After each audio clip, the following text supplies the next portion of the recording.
구약성경 신명기 7장 1절부터 마지막 절인 26절까지의 말씀 지금 먼저는 1절부터 5절까지의 말씀을 같이 읽겠습니다. 1절부터 5절까지 신명기 7장 1절부터 5절까지의 말씀 저와 여러분 한 절씩 교독하도록 하겠습니다. 제가 먼저 1절 말씀 읽겠습니다.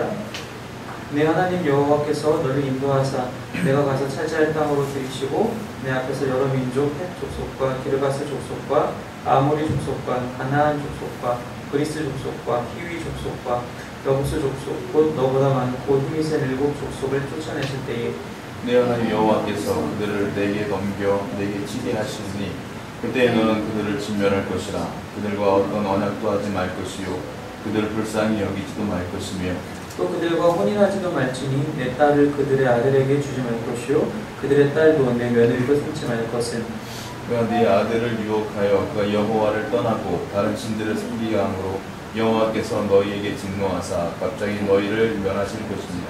함께 있습니다. 오직 너희가 그들에게 행할 것은 이러하니 그들의 제단을 헐며 주상을 깨뜨리며 아세라 목상을 찍으며 조각한 우상들을 불사를 것이니라. 얼마 전에 그 새누리당의 국회의원 중에 한 사람이 이자스민 의원이 발의한 법안을 발의했다고 하더라고요. 또 지금 저기 있으신지 모르겠는데 현재 한국에 있는 불법 체류자들 외국인들의 자녀들을 위한 그들을 보호하기 미성년 자녀들을 보호하기 위한 법안인데 아이들이 미성년자일 경우에 그 아이들의 어떤 각종 복지 혜택들을 책임지자는 그런 골자의 법안이에요. 그래서 그런 경우가 있을 때에는 그 아이의 부모들도 자동적으로 그 아이가 만 18세 성년이 될 때까지 자동적으로 체류를 합법화라기보다는 체류를 그냥 인정해주는 그렇게 해서 이제 해주는 거죠. 그리고 이제 교육이라든지 의료라든지 그런 복지에 대한 부분들을 그 아이에게 자녀들의 불법 체류자의 자녀들에게 해주자라는 그런 차원의 법안인데 그 근간에는 당연히 이제 인권에 대한 문제들이 있을 테고 어린아이들을 이제 보호하자라는 그런 유엔에서의 그런 어떤 기본적인 명제들을 가지고 그런 법안을 발의했다고 하더라고요. 근데 이제 거기에 대한 사람들의 반응이 좀 다양한데 대부분의 사람들이 그 법안을 반대하자라고 서명운동을 지금 하고 있어요. 왜냐면은 그렇게 될 경우에는 우리가 낸 세금으로 그 사람들의 복지를 책임져야 된다는 거니까 그 사람들은 세금도 안 내는 사람들인데 세금을 안 내면서도 모든 복지 혜택은 다 받을 수 있다면 그것은 오히려 우리들의 세금 부담이 늘어나는 것이 아니냐. 그리고 그들이 불법 체류라는 것 자체가 범법 행위이고 앞으로 또 어떤 법법 행위가 있을지 모르는데 어떻게 찬성하냐. 그래서 이제 그러한 논리를 가지고 반대 운동을 지금 하고 있다고 하더라고요. 그것을 반대하는 사람의 논리도 이해가 되고 그 법안을 낸 그 법안 자체의 논리도 사실 이해가 되긴 해요. 왜냐면은 미국에 있으면서 신분 문제 때문에 고생하시는 분들을 보면서 미국에서 불법 체류로 있는 한인들에 대해서 우리가 생각할 때는 미국에서 그 정도 해주면 안 되나? 잘 사는 나라인데 우리는 쉽게 이렇게 얘기하는데 정작 우리나라에 있는 불법 체류자들한테 얘기할 때는 왜 빨리 자기 나라로 안 돌아가는 거야? 라는 이런 이중적인 잣대를 가지고 얘기하게 된다는 거죠. 제가 그 법안 자체에 찬성하거나 반대하거나 사실 저는 거기에 대해서 크게 의견은 없어요. 하지만 기본적인 뭐라고 해야 될까요? 그 기본 정신이 무엇인지를 다시 확인하고 그것을 존중하는 부분은 필요할 거라고는 생각을 해요.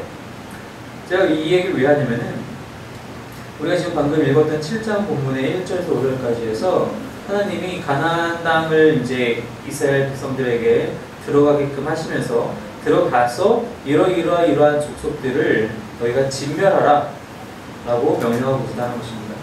이방인들과의 즉 타 민족과의 교류를 절대로 하지 말고 그들을 진멸하라. 진멸하라는 얘기는 말 그대로 싹 다 죽이라는 얘기거든요. 모든 생명 있는 것들을 다 죽이라는 뜻이에요. 완전히 배척하라는 뜻이죠. 그러니까 아까 그 법안에 반대 운동을 하시는 분들도 이제 일종의 그런 개념이겠죠. 그 사람들을 다 내쫓자라. 이게 이제 이렇게 당장 할 수는 없으니 그 법안이라도 막자. 하나님이 우리가 알고 있기로, 그리고 세상에 아직 하나님을 믿지 않은 사람들이 하나님, 기독교의 하나님에 대해서 알고 있기로 사랑의 하나님이라고 알고 있는데, 왜 여기서는 이방 민족들과 교류만 그냥 금하는 것도 아니고 그것을 뛰어넘어서 다 죽이라고까지 이렇게 말씀하고 계시느냐. 이런 본문을 우리가 마주할 때 사람들이 쉽게 갖고 있는 오해가 무엇이냐면은, 이러한 일들이, 이러한 작업들이 다 이스라엘 백성들을, 이스라엘이라는 한 국가를 위한 것이다 라고 우리가 생각한다는 것이죠. 그 오해라는 것입니다. 물론 결과적으로라는 말은 좀 표현이 조금 애매할 수 있는데, 어찌되었든 마지막에 가서 이들이, 이스라엘 백성이 가나안 땅을 차지하는 것은 맞아요. 그렇다고 해서 이 모든 그 중간 과정이 이스라엘 백성을 위한 작업이었느냐라고 생각했을 때는 그렇지 않다는 것입니다. 왜냐? 이 모든 일은 하나님을 위한 것이다. 이스라엘 백성을 위한 것이 아니라 하나님을 위한 것이라고 합니다. 하나님이 이스라엘의 편이냐? 이러한 일들을 보게 될 때 애국도 거의 출애굽과 동시에 거의 멸망 직전까지 가자는 엄청난 재앙들을 받게 되면서 가나안 땅에 원래 살고 있었던 이 여러 족속들이 진멸당할 위기에 처해 있어요. 이 모든 것들이 하나님이 이스라엘 편이시기 때문에 이렇게 되었느냐? 아니라고. 하나님은 누구의 편이 아니에요. 하나님은 하나님 편이에요. 하나님이 누구의 편이 되는 것이 아니라 우리가 하나님 편이 되어야 한다는 것입니다. 그게 우리가 생각해야 될 부분이라는 거죠. 우리가 쉽게 오해하는 부분이라는 거예요. 하나님이 이들을, 이 가나안 땅에 살고 있는 이 여러 민족들을 치시는 데에는 분명한 하나님의 이유가 있어요. 이스라엘 백성들이 아이고 내 새끼라고 해서 너희들 여기 좋은 땅 있으니까 내가 딱 특별히 마련해놨으니까 여기 가서 살아라, 얘네들 다 내가 내쫓아줄게, 그게 아니라 이들이 지금 이렇게 진멸당해야 할 이유는 하나님의 이유가 분명히 있다는 것입니다. 창세기 15장을 한번 같이 볼게요. 창세기 15장 16절 말씀입니다.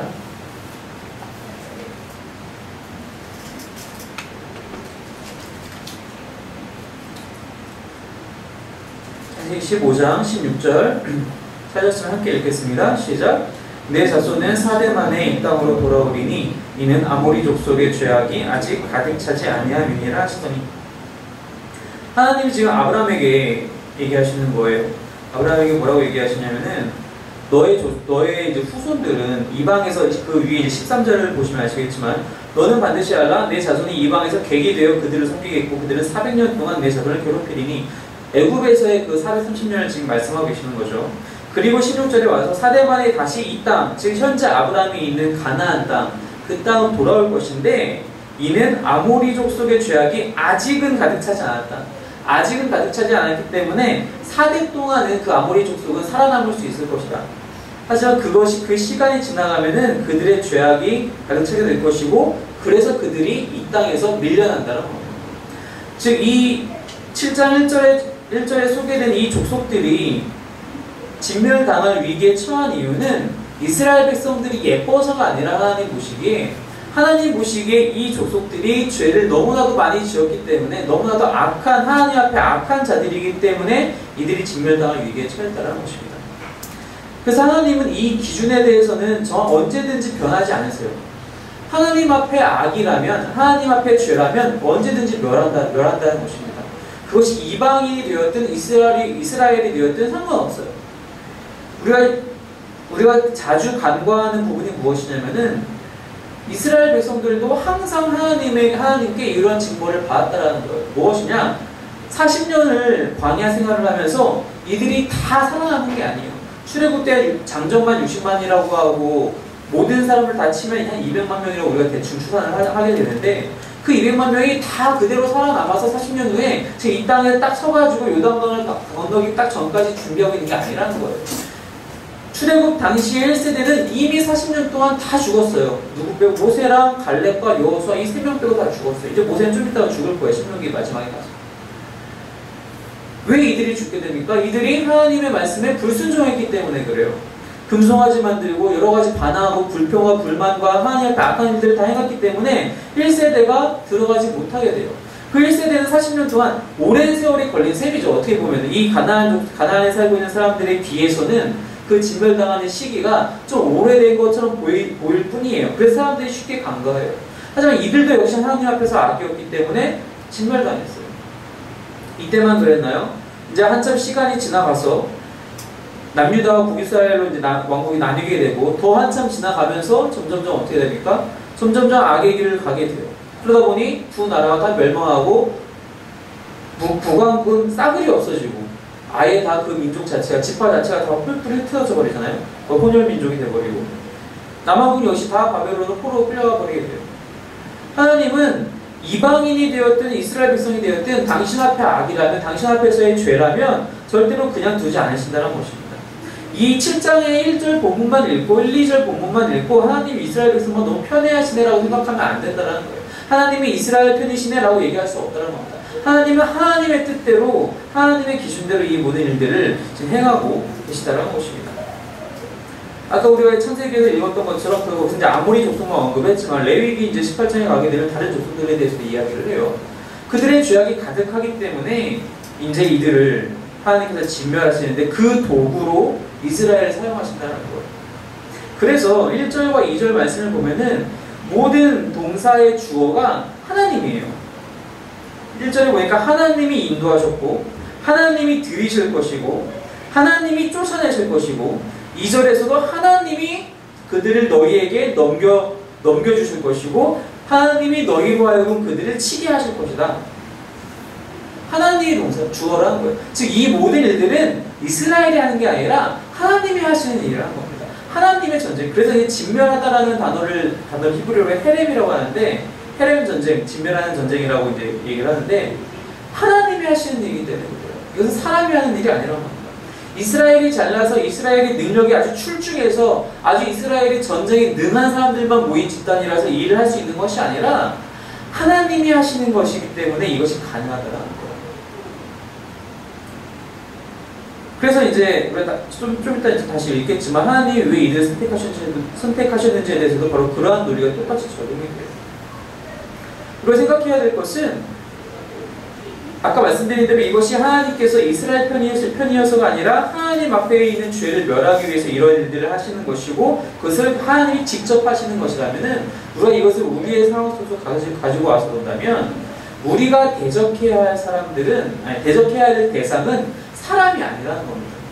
우리가 대적해야 할 대상은 내가 미워하는 사람 혹은 이단에 빠져있는 사람 그것이 아니라 하나님 앞에 죄인 것, 죄와 악, 사단은 그것이 우리의 대적해야 할 대상이라는 겁니다. 우리가 그것을 명확히 해야 돼요. 싸움을 할 때, 전쟁을 할 때 우리의 주적이 누군지 알지 못하면은 정확하게 파악하지 않으면은 그 전쟁은 성공할 수가 없어요. 군대 갔다 온 사람들은 다 군대에서 우리의 주적에 대해서 다 이제 정신교육을 받거든요. 정확하게 알아요, 정확하게. 우리의 주적은 북한이 아니에요. 이 얘기를 굳이 할 필요는 없지만 요즘 시기도 시기인데 적이 우리가 대적해야 될 대상이 누군지 정확히 알아야 된다는 겁니다. 사람이 아니라는 거예요. 이들의 죄 때문에 지금 이들이 멸망당하는 것이라면 우리도 역시 우리가 대적해야 될 것은 어떤 특정한 사람이 아니라 그 사람 안에 있는 죄라는 것입니다. 그리고 그것을 내가 직접 어떻게 할 수 없다는 거예요. 하나님이 하신다는 거예요. 하나님이 하신다. 내가 능력이 좋아서 예를 들어서 어떤 이단에 빠져있는 사람과 말싸움이 붙었는데 그 사람을 내가 능력이 좋아서 성경적인 지식이 내가 출중해서 그 사람을 말로 이길 수 있다? 그래서 그 문제가 해결되나요? 그렇지 않다는 겁니다. 하나님이 하신다는 거예요. 오직 하나님만이 그 사람을 이단의 말소에서 건져내실 수 있고 오직 하나님만이 그 모든 죄악을 멸하실 수 있다는 것입니다. 내가 잘나서 할 수 있다는 것은 절대 아니라는 거예요. 그래서 이제 사도 바울은 에베소서에서 똑같은 얘기를 하죠. 에베소서 6장 말씀 함께 볼게요. 에베소서 6장 12절의 말씀입니다. 에베소서 6장 12절 말씀 함께 읽겠습니다. 시작! 우리의 씨름은 혈과 육을 상대하는 것이 아니요 통치자들과 권세들과 이 어둠의 세상 중한 자들과 하늘에 있는 악의 영들을 상대하느라.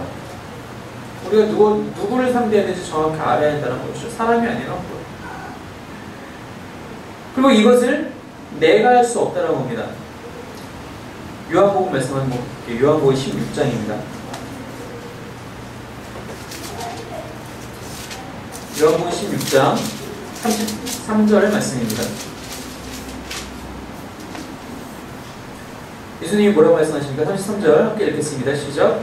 이것을 너희에게 이르는 것은 너희로 내 안에서 평안을 누리게 하려 함이라. 세상에서는 너희가 환난을 당하나 담대하라. 내가 세상을 이겼노라.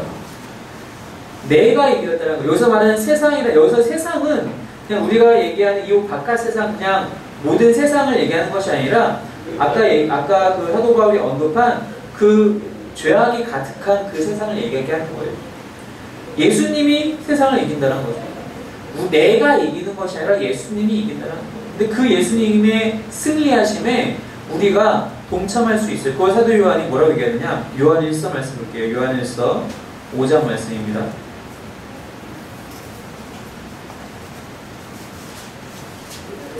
요한 1서 5장 4절 말씀입니다. 요한 1서 5장 4절 시작.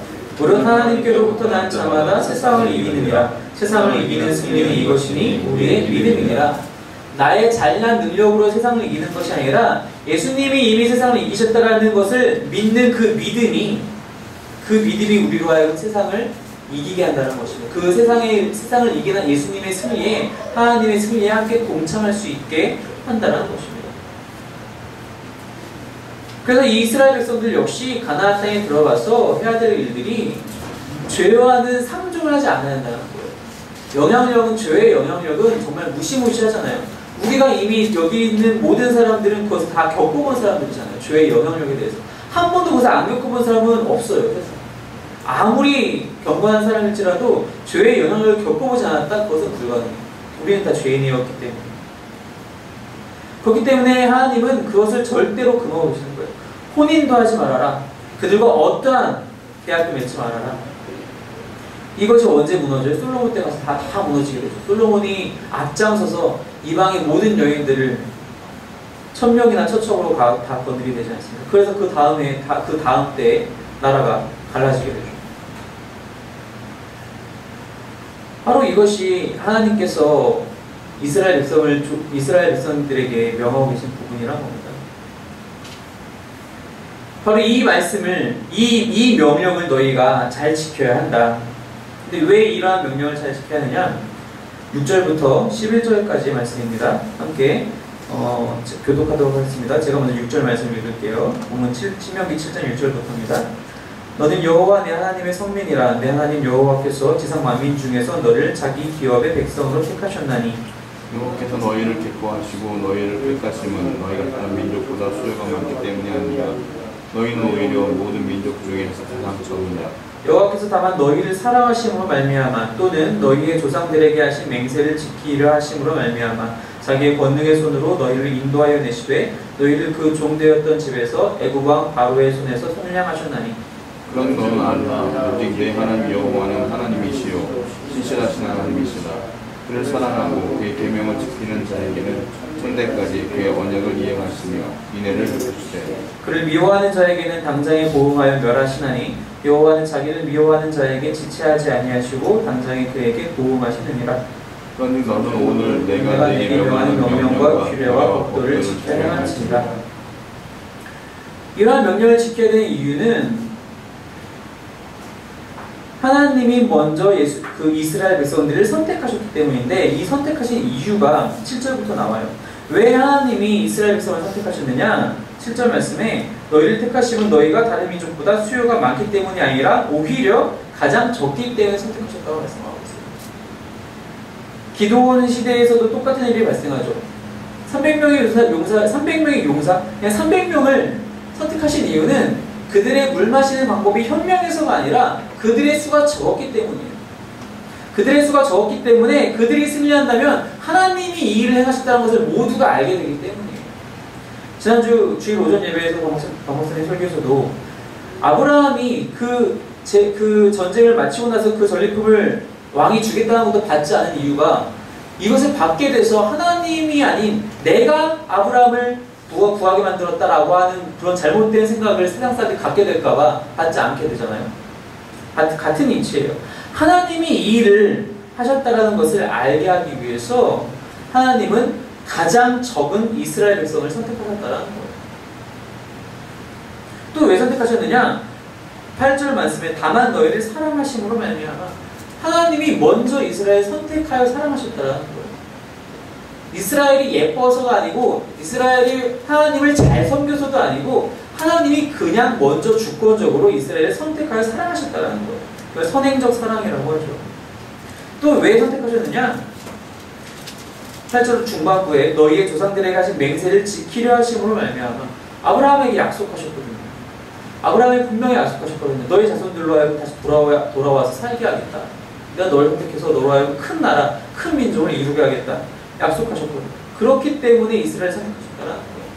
그렇기 때문에 하나님이 너희에게 너희가 잘나서가 아니라 이러이러한 하나님의 이유로 하나님이 너희를 선택하셨으니 너희는 그렇기 때문에 이러한 명령과 규례와 법도를 잘 지켜야 한다고 지금 얘기하고 있다는 겁니다. 11절에. 이것이 무엇을 얘기를 하느냐? 신앙은 우리의 삶을 이끌어준다는 겁니다. 무슨 뜻이냐? 하나님이 먼저 우리를 사랑하셨다는 것을 믿는 그 신앙, 그 신앙이 우리로 하여금 우리의 삶 속에서 하나님의 말씀을 순종하게 한다는 거예요. 그것을 믿지 않으면은 우리가 순종할 수가 없죠. 아니 순종할 필요가 없죠. 하나님이 날 사랑하시는지 사랑하시지 않는지를 내가 알지 못하는데 못하면 하나님의 말씀을 순종해요. 그럴 필요가 없어요. 내가 그걸 알지 못하면 하나님과 나는 관계가 없는 사람이거든요. 하지만 내가 하나님이 나를 먼저 사랑하셨다는 것을 온전히 신뢰하고 믿고 있다면 그 말씀에 순종하는 건 당연한 이치죠. 왜요? 하나님은 이스라엘을 애굽에서 구원하여 내신 하나님이시잖아요. 하나님은 나를 죄로부터 구원하여 내신 하나님이시잖아요. 그렇게 사랑을 베푸신 하나님이시라면 내가 하나님의 말씀을 지킬 수밖에 없다는 것이죠. 하나님의 말씀을 지키는 것은 나를 또 어떻게 이끄느냐? 12절부터 15절까지 말씀입니다. 제가 12절 말씀 읽을게요. 너희가 이 모든 법도를 듣고 지켜 행하면 내 하나님 여호와께서 내 조상들에게 맹세하신 언약을 지켜 내게 인애를 베푸실 것이라.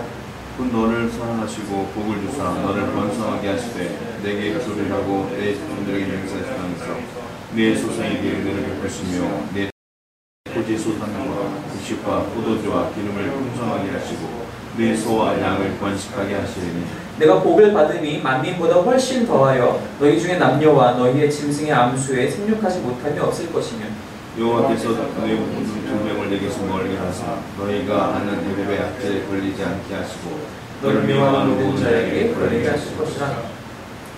이렇게 우리의 삶 속에서 하나님의 말씀에 순종하는 사람들이 차곡차곡 채워지게 되면은 어떻게 되느냐? 하나님이 복을 주신다고 이렇게 이스라엘 백성들이 약속을 하세요.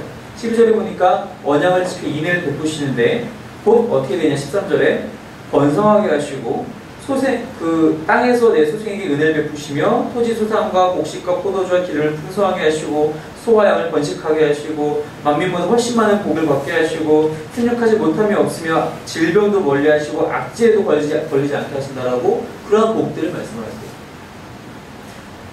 이것을 우리가 잘못 이해하면 내가 하나님의 말씀에 순종하면은 세상에서 남부러울 것 없이 내가 누리고 살 수 있다 라고 해석하게 돼요. 그거는 잘못된 해석이에요. 물론 그럴 수도 있어요. 하지만 그게 하나님의 제1 목적이 아니라는 거예요. 우리가 말씀에 순종하여서 내 삶이 하나님의 말씀에 충실한 그러한 삶으로 살아가게 되고 채워지게 되면은 그것은 다시 나의 신앙을 이끌게 된다는 거예요. 아까 6절에서 11절까지 말씀을 함께 나누면서 신앙이 하나님이 우리를 사랑하신다라는 그 신앙이 나의 삶을 이끌어준다면 말씀에 순종하는 삶을 그 말씀에 순종하는 삶은 다시 나의 신앙을 이끌어준다는 겁니다. 무슨 뜻이냐? 이렇게 하나님이 복을 주신다는 것은 이렇게 하나님이 우리를 사랑하신다는 거예요.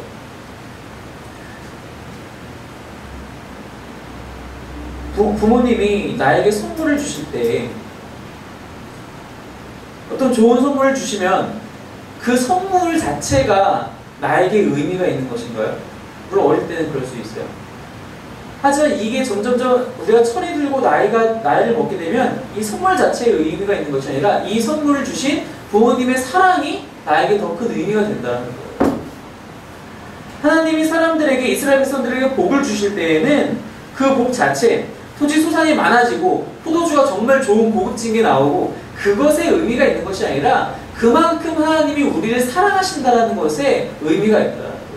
그만큼 하나님이 이스라엘 백성을 사랑하신다는 것에 의미가 있다는 거예요. 그렇게 그 사랑을 다시 한번 체험하게 되니 어떻게 됩니까? 당연히 신앙이, 믿음이 더 커질 수밖에 없다는 것이죠. 하나님이 먼저 우리를 사랑하신다는 그 사실을 내가 먼저 믿게 되면 그 신앙으로 말미암아 내 삶이 말씀에 순종하는 삶이 되고 그 말씀에 순종하는 삶은 나로 하여금 다시 한번 하나님을 더욱더 잘 믿게 하는 그 반복의 순환고리가 생겨나게 된다는 거예요. 바로 그것이 이스라엘이 가나안 땅에 들어가서 살아야 할 순환의 고리예요. 사사기처럼 죄짓고 벌받고 다시 돌아오고 또 교만했다 또 죄짓고 하는 그런 순환고리가 아니라 바로 이 순환고리가 하나님께서 이스라엘 백성들에게 가나안 땅에서 살도록 원하셨던 그 방식이었다는 것이죠. 근데 그렇게 하지 못했죠. 왜 그렇게 하지 못합니까? 들어가서 가나안 땅의 사람들을 진멸하는 것도 아니고 오히려 그들과 섞여 살게 되죠. 오히려 그들의 것들을 다 받아들이게 되죠. 그래서 사실 이 7장의 구조는 그래서 그 가나안 땅에 들어가서 진멸해야 될 것으로 그 내용을 앞뒤에 배치시키면서 이 가운데 내용을 지금 강조하고 있는 거예요. 16절부터의 말씀 한번 같이 읽겠습니다. 16절부터 26절까지입니다. 제가 16절 읽을게요. 내 하나님 여호와께서 내게 넘겨주신 모든 민족을 내 눈이 긍휼히 여기지 말고 진멸하며 그들의 신을 섬기지 말라. 그것이 내게 올무가 되리라. 네가 혹시 심중에 이르기를 이 민족들이 나보다 많으니 내가 어찌 그를 쫓아낼 수 있으려 하냐면 그들을 두려워하지 말고 내 하나님 여호와께서 바로와 온 외 애굽에 행하신 것을 잘 기억하되 내 하나님 여호와께서 너를 인도하여 내실 때 내가 본 큰 시험과 이적과 기사와 강한 손과 편파를 기억하라. 내 하나님 여호와께서 네가 두려워하는 모든 민족에게 그와 같이 행하실 것이요. 내 하나님 여호와께서 또 왕벌을 그들 중에 보내어 그들의 남은 자와 너를 피하여 숨은 자를 멸하시리니 너는 그들을 두려워하지 말라. 너희의 하나님 여호와 곧 크고 두려운 하나님이 너희 중에 계십니다. 내 하나님 여호와께서 이 민족들을 내 앞에서 조금씩 쫓아내시리니 너는 그들을 급히 멸하지 말라. 들짐승이 번성하여 너를 해할까 하노라. 내 하나님 여호와께서 그들을 내게 넘기시고 그들을 해곤란하게 하여 마침내 진멸하시고 그들의 왕들을 내 손에 넘기시리니 너는 그들의 이름을 천하에서 제하여 버리라. 너를 당할 자가 없이 내가 마침내 그들을 진멸하리라. 너는 그들이 부엌한 세상들을 불사르고 그것에 입힌 은이나 금을 탐내지 말라. 취하지 말라.